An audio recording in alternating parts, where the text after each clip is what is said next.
Para la tercera pregunta le pido a la ministra de Economía que pueda absolverla.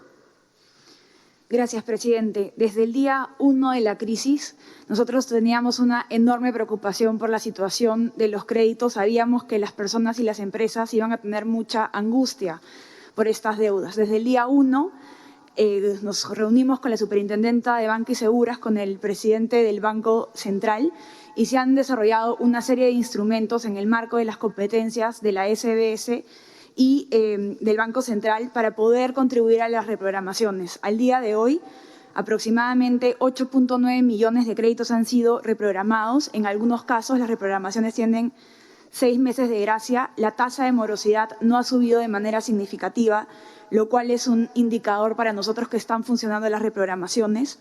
Además, aproximadamente más del 60% de deudores MIPES y del 50% de deudores de crédito de consumo han hecho las reprogramaciones sin afectar su calificación crediticia. Las reprogramaciones, los instrumentos que ha sacado el Banco Central y la SBS están ayudando a esto. En ese sentido, esa preocupación por el ciudadano se trabajó desde el día 1.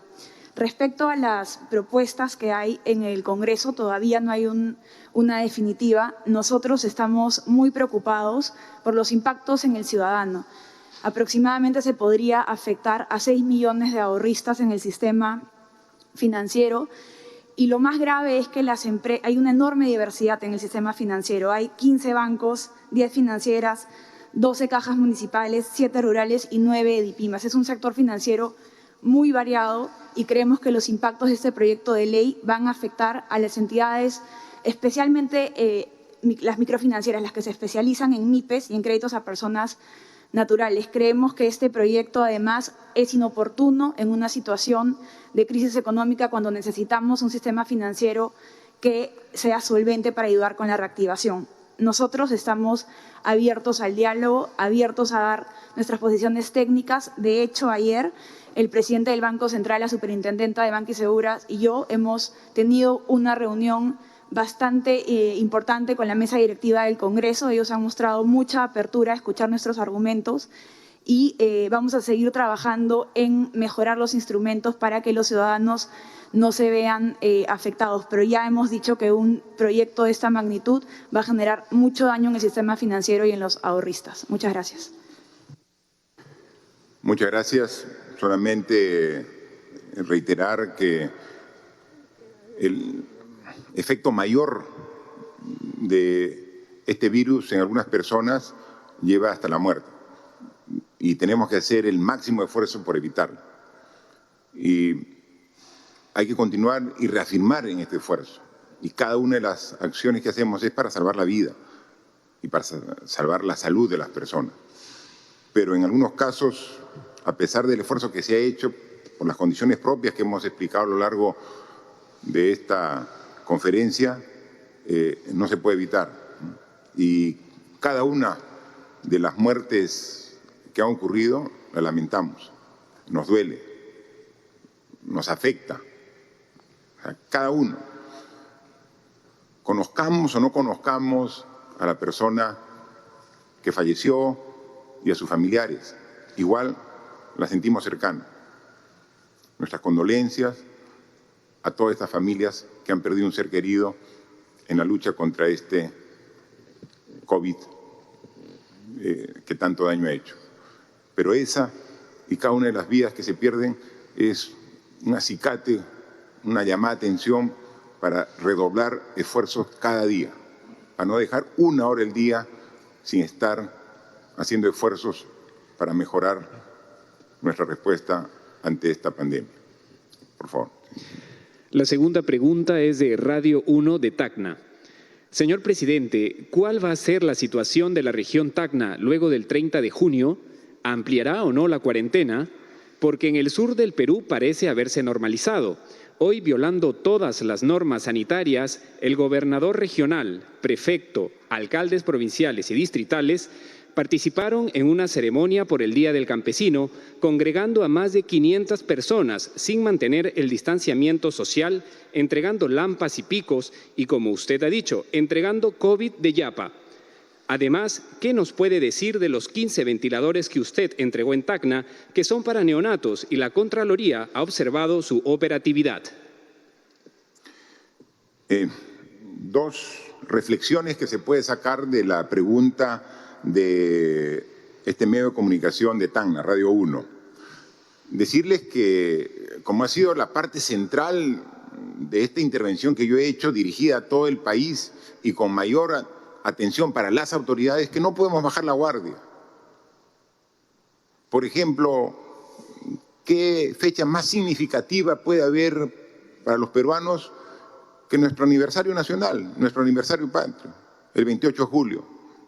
Y el 28 de julio es un hito en el calendario nacional con la misa en la catedral, la presentación en el Congreso, el desfile militar que con tanta gallardía vemos y emocionados. Eso no puede haber. Tenemos que ser coherentes con lo que decimos. Y si participamos en algunas actividades por el 28 de julio, vamos a tener que ser con la mesura del caso, con el respeto a las normas que nosotros mismos decimos. O sea, una autoridad no puede quebrantar las normas. La mejor forma de predicar lo que uno dice es con el ejemplo, ¿no? Entonces, he llamado cordial a todas las autoridades, no solo de Tacna, del Perú, o sea, por favor, ayúdennos. Tacna es una de las regiones que se ha visto del grupo de pequeño crecimiento, pero crecimiento al fin, que no podemos confiarnos. Entonces, trabajemos responsablemente todo. No puede haber reuniones masivas de gente, bajo ningún pretexto. O sea, hoy día todos recordamos y felicitamos a los agricultores, que si no fuera por ellos, ¿cómo hubiéramos pasado la pandemia? Siempre ha habido el abastecimiento oportuno de todos los agricultores trabajando para llegar a la mesa de los hogares con sus productos que llegan a través de los mercados, de los centros comerciales. Y hemos llegado. Pero las actividades que hagamos tienen que ser respetando el distanciamiento, el aforo y todo lo que hemos visto. Por favor, en todo el Perú, desde el extremo sur en Tacna hasta el extremo norte en Tumbes, costa, sierra y selva, no bajemos la guardia. ¿Estamos mejorando? Sí. Pero no podemos generar ningún ánimo triunfalista. Tenemos que seguir en esta tarea, reactivar, pero con responsabilidad. Y respecto a los ventiladores, recuerden, esos ventiladores fueron adquiridos por el gobierno regional de Tacna a través de este consorcio que está trabajando el hospital Hipólito Unanue en Tacna, ¿no?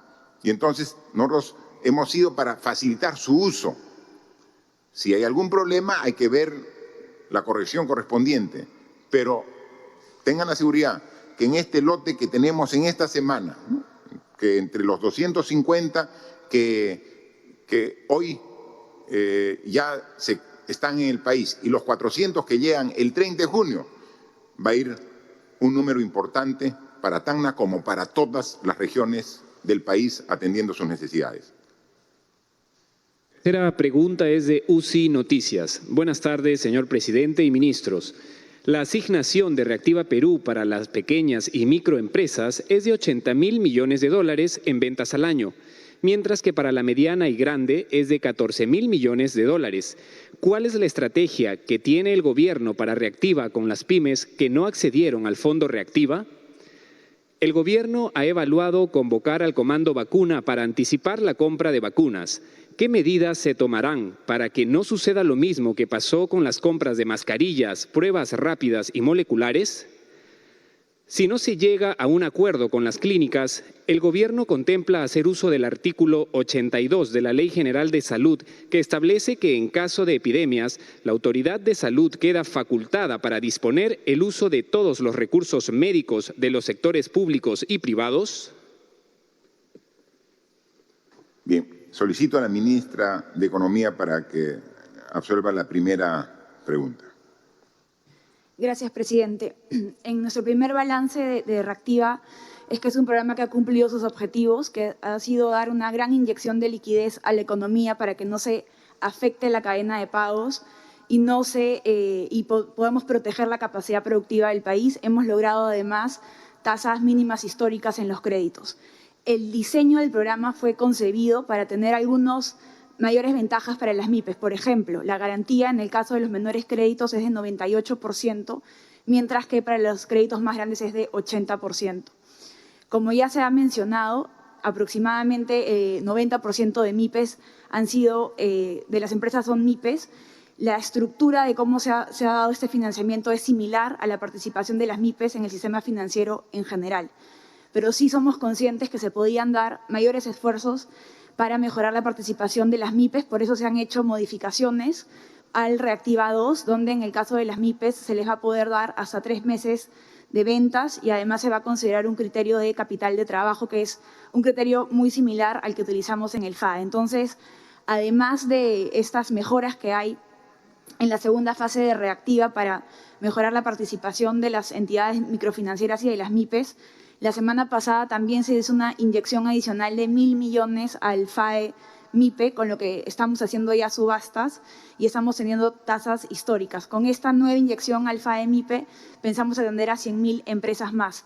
Entonces, todos los instrumentos están a disposición de apoyar a la reactivación económica. Recordemos que son instrumentos complementarios. Tenemos el FAE, tenemos Reactiva, tenemos el subsidio a la planilla y tienen todo el compromiso del gobierno en seguir apoyando a las MIPES. Muchas gracias.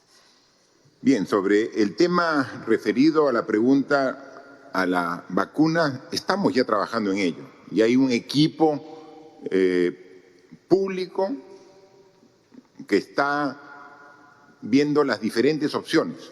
Aquí, como es información que se puede acceder públicamente, hay alrededor de 12 grupos de científicos, laboratorios reconocidos en los países donde más han desarrollado la ciencia, que están trabajando diferentes opciones de vacunas, ¿no? Hay muchos más, pero hay 12 grupos que son los que tienen mayor avance, que incluso se piensa de que en el último trimestre de este año ya se podría tener disponible. Para ello ya, no con los 12, pero sí con 3 grupos importantes ya existen el contacto, la relación a través del sector correspondiente. Y nosotros también hemos establecido ya los compromisos de carácter político con los presidentes. Recuerden ustedes que hemos tenido conversaciones durante la pandemia con el presidente de Estados Unidos, con el presidente de China, con el presidente de Japón, presidente de Corea del Sur. Mañana tengo una conversación con la primer ministra de Alemania. Entonces, estamos hablando con estas potencias que generan ciencia, tecnología y que son seguramente los que van a liderar teniendo el desarrollo temprano de esta vacuna. Ya hemos el compromiso de carácter político, pero también el trabajo directamente técnico, profesional, público y privado, porque hay un sector privado que también está trabajando. Así que estamos con mucha responsabilidad al tanto de este tema, ¿no?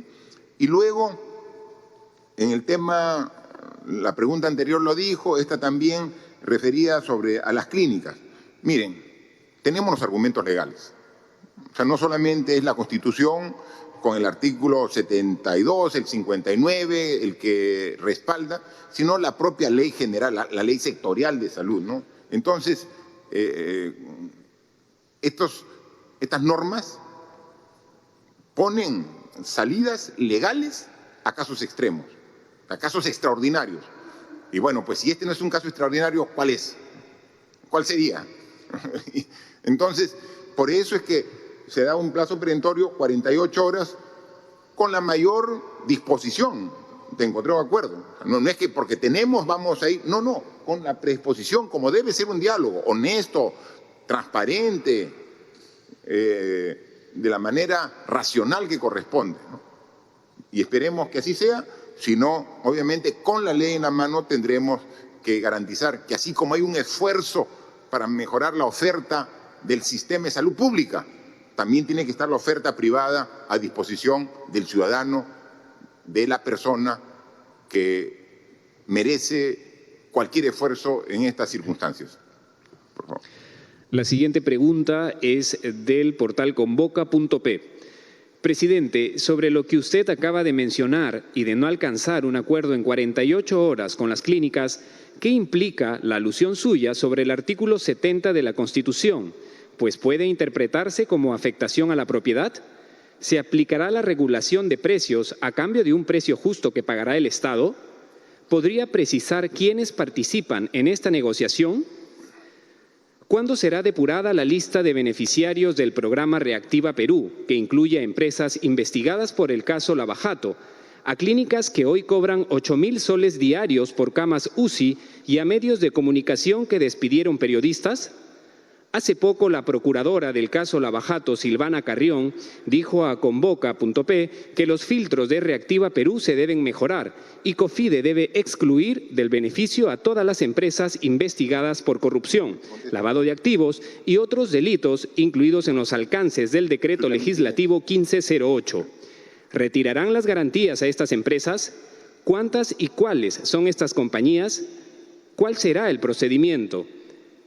¿Por qué hay tanta diferencia en las cifras de fallecimientos por COVID-19 en reportes oficiales del MINSA y el SINADEF?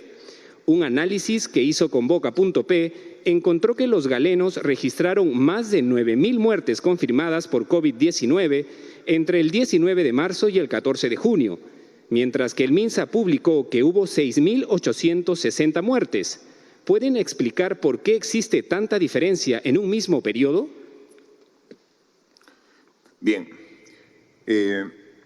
sobre la primera parte de la pregunta de Convoca.pe, es reiterativo sobre lo que hemos dicho. O sea, con la ley y la Constitución en la mano tenemos que proteger a la persona, al ser humano, y lo vamos a hacer. ¿Quién va a verlo? Es un equipo de trabajo donde integran personal del Ministerio de Salud con el Ministerio de Economía. O sea, quien tiene que liderar es el propio ministro, ¿no? O sea, este tema es de tal relevancia que no vamos a dejar a un funcionario la toma de decisión. Es el propio ministro de Salud el que va a liderar un equipo de trabajo con técnicos y funcionarios del Ministerio de Economía y Finanzas y del propio Ministerio de Salud, ¿no? Entonces, lo va a hacer y así vamos a trabajar. Ya es una decisión clara, hay un plazo y vamos a actuar como corresponda. Respecto al tema de Reactiva y los filtros que debe hacer para las empresas que tienen observación, ¿no? Pero yo quiero decir que hay más de 70.000 empresas que han recibido este apoyo financiero y que no tienen ninguna observación. Las que tienen, vamos a ver y cómo estamos mejorando estos filtros, nos explica la ministra, por favor. Gracias, presidente. En los decretos legislativos que explican las reglas de juego sobre Reactiva Perú, los criterios de elegibilidad son bastante claros. Las empresas tienen que ser buenos contribuyentes, buenos pagadores. Se excluye a las empresas vinculadas a la Ley 30737 y en el decreto legislativo 1508, en la quinta disposición complementaria final, se incluyó además la exclusión de cualquier persona o ente jurídico sometido a procesos por delitos de corrupción y conexos o cuyos representantes estén siendo investigados por dichos delitos. Todos los filtros han sido adecuadamente considerados. Recordemos además que era un programa que ha dado liquidez a más de 70.000 empresas. ¿Qué va a suceder ahora? La ley también contempla que COFIDE tiene que hacer la verificación ex post. Nosotros, una vez que se cumpla, con verificar si no se cumple algún requisito, se va a proceder a retirar la garantía. Es importante considerar también que en el trámite de los créditos, las empresas han firmado declaraciones juradas afirmando que cumplían con los requisitos. También, si ha habido si se identifica alguna imprecisión por ahí, también se va a proceder con las sanciones. Entonces, estamos en pleno proceso de validación. Hemos recibido la información de la procuradora, estamos justamente en ese proceso y tenemos todos los instrumentos legales para que en los casos que las empresas no cumplan, la garantía va a ser retirada. Y como gobierno, como Ministerio de Economía y Finanzas, seguiremos publicando todas las listas porque creemos muchísimo en la vigilancia ciudadana. Muchas gracias. Muy bien, muchas gracias. Por favor, ministro de Salud. Señor presidente, ya hemos explicado en anteriores oportunidades la diferencia que existe entre el sistema de vigilancia que realiza el Ministerio de Salud y el Sistema Nacional de Defunciones. El primero registra los fallecimientos que tengan certificación con una prueba de laboratorio, o sea, son fallecimientos totalmente confirmados por COVID. El segundo, el Sistema Nacional de Defunciones, se basa en un certificado médico que no necesariamente tiene una prueba de laboratorio, en donde el médico pone que la sospecha de la muerte de una persona, del fallecimiento de un paciente, se puede deber a COVID.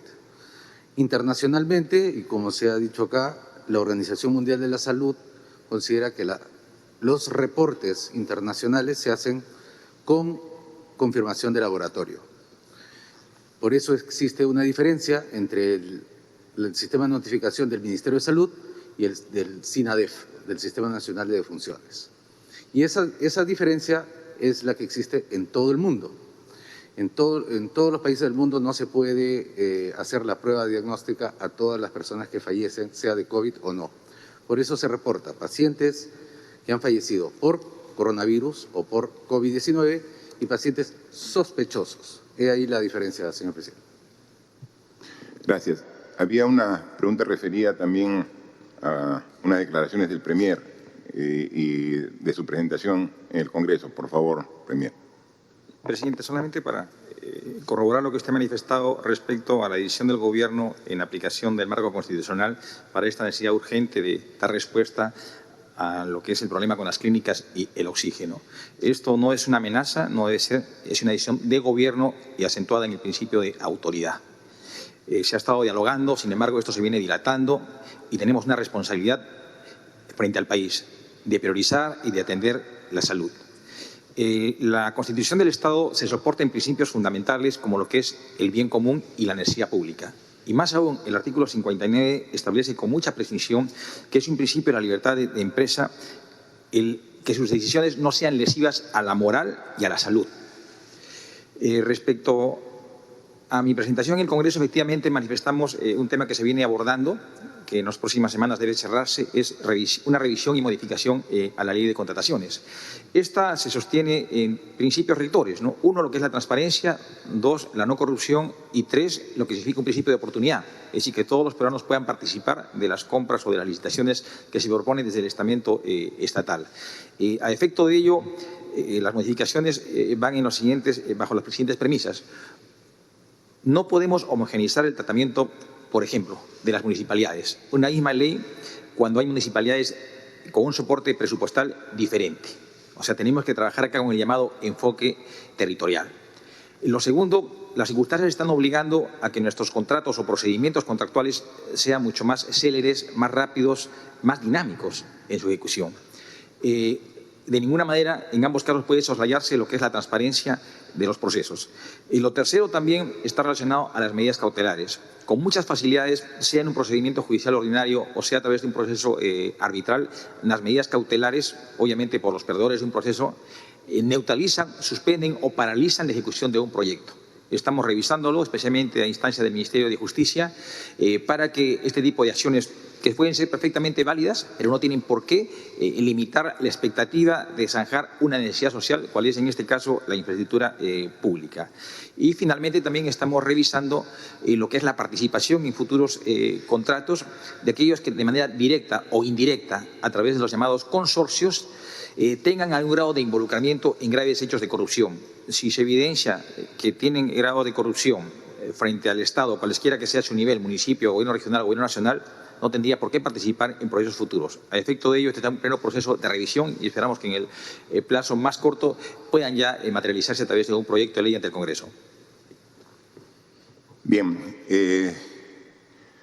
cuando hablamos de una solución para el problema específico que se presenta con el oxígeno y con el caso específico de la atención hospitalaria en las clínicas privadas, lo hacemos con el concepto de que este gobierno respete el derecho de propiedad. Pero ahora, en una pandemia, el bien común es la salud y la vida de las personas. Entonces, ¿cómo se puede conciliar esos dos criterios? O sea, ¿cómo se puede respetar el derecho de propiedad y cómo se puede poner sobre ese derecho de propiedad circunstancialmente el derecho a la vida y a la salud del ser humano, de todos nosotros? Por eso es que cuando decimos que hay un plazo y lo vamos a cumplir, es que esperemos que antes se llegue a un acuerdo, es que hay los mecanismos legales para poder garantizar el uso de esos servicios en bien de la ciudadanía. No con el ánimo de quedarnos con una propiedad privada de manera definitiva y permanente. Ese no es. Es dar el servicio a la población al precio justo en el plazo que dure la pandemia. O sea, es ahora donde necesitamos. Entonces, hay medidas que tienen que darse en el corto plazo. Hay la norma que te la justifica, te da el respaldo. O sea, ¿se puede aplicar? Sí. Porque el bien supremo es la persona humana. Y tenemos que ver. Y el derecho de propiedad se respeta. Damos el servicio en este periodo. Y obviamente después la propiedad, eso no se toca, pasando el periodo de la pandemia, ¿no? Entonces, para atender en este periodo. Pero también hay que pensar ya en el mediano y largo plazo. ¿Por qué estamos así? Porque tenemos un mal sistema de salud. O sea, si tuviéramos un sistema de salud potente, no estaríamos requiriendo eso, entonces tenemos que cambiar. ¿Por qué estamos así? Porque tenemos un país de 32 millones de habitantes tan extenso, solo con 2 proveedores de oxígeno. No puede ser, pues. O sea, tiene que haber, o sea,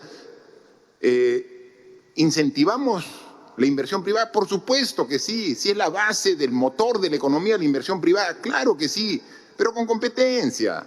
O sea, que hayan diversidad de alternativas para que la población pueda escoger. Entonces, eso es lo que tiene que corregirse en el mediano y largo plazo. Pero ahora necesitamos el servicio y tenemos que esperar el acuerdo para que sea a precios razonables, ¿no? Y eso, tengan la seguridad que terminando esta reunión, el ministro de Salud está a disposición de sentarse para conversar, a llegar a un acuerdo, pero si no, hay las opciones que la ley nos da. Por favor. Quinta y última pregunta es de Radio Las Vegas de Mollendo, Arequipa. Señor presidente, en Mollendo, Valdivia, Punta de Bombón, Cocachacra y Matarani, hasta la fecha tenemos 213 casos de coronavirus y 3 fallecidos, ante la falta de medicamentos, pruebas moleculares, camas UCI, ventiladores, y se viene incrementando cada día más. Y no tenemos la presencia del Comando COVID-19 Arequipa, ni tampoco ninguna autoridad o ministro de Estado, para evaluar la situación que venimos afrontando hoy en día en la provincia de Islay y en el segundo puerto del país, que es Matarani. Asimismo, el bono universal familiar no ha cubierto las expectativas que usted manifestó, porque a la fecha hay más de 2 millones de familias que no han recibido el bono, lo cual obliga a la ciudadanía a salir y buscar el sustento diario, donde luego se produce el contagio. ¿Qué medidas va a tomar su gobierno? ¿Por qué en el programa Aprendo en Casa lo dictan actrices y no docentes de carrera? Al hacerlo un personaje público que no tenga títulos, denigra la carrera del docente y le resta importancia a dicho programa del Estado que no llega a los sectores más alejados del Perú, y más aún la falta de una tablet que usted prometió. Bien, yo pediría los 3 aspectos que trata la pregunta de este importante medio de la provincia de Islay, en Arequipa, en Mollendo. La responda el ministro de Salud, la ministra de Desarrollo e Inclusión Social y el ministro de Educación. Por favor. Señor presidente, al nivel de detalle en Islay es difícil de llegar, pero estoy seguro que lo que nosotros hemos enviado a Arequipa en términos de equipamiento, equipos de protección personal, medicamentos, insumos, pruebas, tanto las rápidas como las moleculares, además la infraestructura que estamos desarrollando en la zona es importante. De hecho, voy a transmitir esta preocupación por Islay al equipo que se encuentra en estos momentos en Arequipa y que viajó con el señor ministro de Agricultura en su última visita. Nosotros hemos enviado a casi 900.000 unidades de equipo de protección personal para ser distribuidos por el gobierno regional y el comando COVID de la zona a todas las provincias y distritos. Obviamente, el equipo allá localizado y el gobernador son los que deciden cuáles son las zonas más prioritarias que otras. Igual pasa con la ivermectina. Hemos enviado aproximadamente 7.000 tratamientos de ivermectina dirigidos específicamente a las zonas más golpeadas y proseguiremos enviando el medicamento, al igual que en el caso de las pruebas rápidas, hemos destinado cerca de 35.000 pruebas rápidas y pruebas moleculares alrededor de 4.000. Específicamente a Islay, voy a trasladar esa solicitud al equipo que se encuentra en estos momentos trabajando conjuntamente con el gobernador regional. Gracias. Por favor, la ministra de Desarrollo e Inclusión Social sobre el tema del bono. Sí, sobre la provincia de Islay, en el distrito de Mollendo se han recibido 1.700 bonos, en Islay 7.000 hogares han recibido y en Arequipa 110.000. Y como efectivamente dijo el presidente, 5.3 millones de hogares lo han recibido a nivel nacional. Aún faltan 2 millones, como lo explicó. Esos 2 millones ya están en el Registro Nacional de Hogares y esta semana, o al máximo la próxima, ya se va a publicar el nuevo padrón de beneficiarios del último bono que conforma el bono universal, que va a llegar más o menos más de 7 millones de hogares en todo el Perú. Gracias, ministra. Por favor, ministro de Educación. Muchas gracias, presidente. Como usted lo ha dicho, Aprende en Casa es una estrategia para poder asegurar la continuidad del servicio educativo en la emergencia, con las instituciones educativas cerradas. Podemos decir que hemos llegado al 95% de los hogares gracias al esfuerzo de los docentes. Los docentes tienen una actividad muy importante en relación al programa. Ellos tratan de contactar a cada uno de sus estudiantes a pesar de no tener la posibilidad de verlos de manera presencial. Este avance en la cobertura ha sido posible gracias a que hemos incorporado no solamente Internet, sino también televisión y radio. Y evidentemente en televisión en algunos programas participan las comunicadoras, actrices, pero eso no significa que en su diseño no hayan participado docentes o que incluso en el propio programa no participen también docentes o que en toda la estrategia Aprende en Casa los docentes no tengan una centralidad en el avance de la estrategia. En relación al tema de las tablets, presidente, como usted ha dicho, esta es una oportunidad de tratar de llegar a cada niño o niña de la zona rural. Estamos en el proceso de adquisición de las tablets. Ha sido un proceso que se inició a partir de mediados de abril, cuando salió el decreto legislativo. Luego diseñamos la focalización, es decir, a quiénes van a llegar estas tabletas. Podemos decir que van a llegar a aproximadamente un 75% de los servicios educativos de cuarto de primaria a quinto de secundaria públicos del país, y básicamente porque estamos tratando de, en primer lugar, cerrar la brecha digital y, en segundo lugar, aprovechar ese medio para poder al mismo tiempo cerrar la brecha de los aprendizajes. Hemos trabajado fuertemente en los contenidos de las tabletas y estamos ya cerrando el proceso de adquisición de las tablets luego de un concurso público que ha sido transparente y está siendo además seguido muy de cerca por la Contraloría con control concurrente. Muchas gracias, ministros, ministras, por las respuestas a las preguntas de los diversos medios de comunicación. Acá somos un equipo que con mucha humildad, pero que con mucho esfuerzo está trabajando las 24 horas del día para enfrentar esta pandemia. No es una tarea fácil. Es una tarea compleja, pero no nos achicamos. Estamos aquí para enfrentar las dificultades que se presentan todos los días, en un Estado con muchas limitaciones, en una salud precaria, y que no solamente el esfuerzo que estamos haciendo debe conducirnos a atender directamente los efectos del COVID-19, sino a una reflexión profunda de qué hemos hecho mal, no en los últimos 100 días, sino tenemos que analizar un poquito más atrás, qué hemos hecho mal en los últimos 100 años. O vayamos al bicentenario que cumplimos el próximo año 2022. XXI. 200 años de vida republicana y no podemos llegar a la familia que está a 300 kilómetros de Lima por falta de una comunicación adecuada. O sea, sentirnos ajenos y extraños como ciudadanos dentro de nuestro propio país. O sea, ese es el tipo de país que queremos, donde hemos descuidado conceptos tan importantes que es la casa grande, que todos queremos y necesitamos, como es el ambiente. Entonces, vamos a seguir en esa situación de dejar de lado el aspecto humano, la atención a los sectores de salud, educación, a menospreciar la importancia del ambiente en la vida propia del ser humano. Todo eso tenemos que cambiarlo.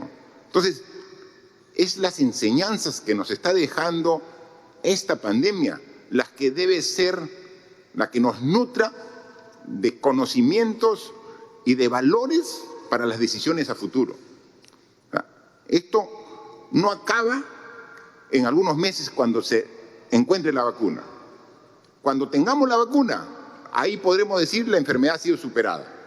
Y hasta ese momento tenemos que trabajar con la misma responsabilidad. Todos con su mascarilla, todos con su higiene y todos con el distanciamiento social. No nos confiemos, no bajemos la guardia, pero cuando se encuentre el tratamiento terapéutico, cuando se encuentre la vacuna, podemos decir que la crisis, que la emergencia, ahí sí está superada. Pero a futuro debemos internalizar la experiencia de lo que hemos hecho mal en el pasado y corregirlo pensando en el mediano y largo plazo. Ese es el rol que toca a todos. Y teniendo en cuenta que ya el próximo año vamos a tener elecciones para elegir nuevas autoridades que nos reemplacen aquí como Ejecutivo y nuevas autoridades que reemplacen en el Congreso de la República. Veamos y desde ahora comencemos a evaluar en las mejores opciones, que piensen con esta mentalidad de un cambio de paradigmas, de lo que pensábamos que era lo mejor, lo adecuado, no necesariamente lo era, que manteniendo todo lo bueno que hemos hecho, atendamos las prioridades que hemos descuidado. Depende de nosotros que esta experiencia genere un cambio para mejor en las personas, en las familias, en la sociedad en su conjunto. Y ahí podremos decir que los daños, que el efecto negativo que hemos tenido justificó un cambio de actitud de todos para lograr el paso cualitativo hacia el progreso y desarrollo que nos merecemos todos los peruanos. Han pasado 100 días, hemos mejorado, sí, contrario a las muchas voces que dicen que el Perú ha fracasado. No ha fracasado el Perú, soy enfático en afirmarlo, con todas las dificultades. Los peruanos, lento pero seguro, estamos venciendo al COVID-19. Sigamos en ese mismo esfuerzo. No flaqueemos. Es ahora donde se necesita toda la fortaleza de la que estamos hechos los peruanos. Continuemos en esa misma ruta. Corrijamos los errores, que los aceptamos, que tenemos muchos, pero no nos desviemos de este camino que nos lleve hacia un futuro mejor para el Perú y para los peruanos. Así que son 100 días. Daremos cuenta cuando pasen 100 días más y estaremos siempre dando cuentas aquí, frente a ustedes, porque ustedes nos debemos y por ustedes haremos todos los esfuerzos para dejar un Perú encaminado el próximo año cuando dejemos la presidencia y el gobierno. Muchas gracias.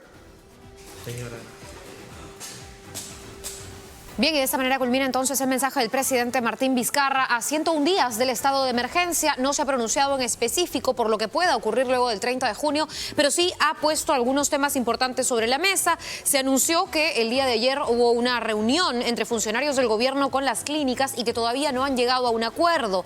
La tarifa propuesta por el gobierno, que es razonable, parece no satisfacer a las clínicas, es lo que ha dicho el presidente, y anuncia que le ha dado un plazo de 48 horas para que las clínicas privadas lleguen a un acuerdo con el gobierno en las tarifas, o de lo contrario se aplicará el artículo 70 de la Constitución. Como hemos visto en otros países, el Estado podría entonces tomar acciones bastante contundentes con respecto a la administración del sector privado de la salud. Del mismo modo, también habló de los oxígenos y se ha determinado que hayan unos estándares, unos porcentajes para que el oxígeno medicinal pueda ser aplicado en las personas. Se anunció que también se recibió un lote de 250 ventiladores mecánicos enviados de Estados Unidos el día de ayer, para que además el 30 de junio lleguen otros 400 ventiladores mecánicos, pero desde China. También ha dicho Martín Vizcarra como presidente que el 70% de casos de contagios de COVID-19 se encuentra en Lima y que se está esperando que la cantidad de recuperados aumente. Para terminar, nada más en el tema de los hospitalizados y en el tema también del bono universal, se ha anunciado que todavía son solo 5.300.000 personas que han accedido al bono universal. La idea es que sea alrededor de 7,5 millones y que hasta que eso llegue, el gobierno va a seguir trabajando para que se puedan realizar estas transferencias a las personas más necesitadas. Son 100 días en los que recién se están empezando a tomar estas medidas. Veamos y veremos qué se anuncie para luego del 30 de junio.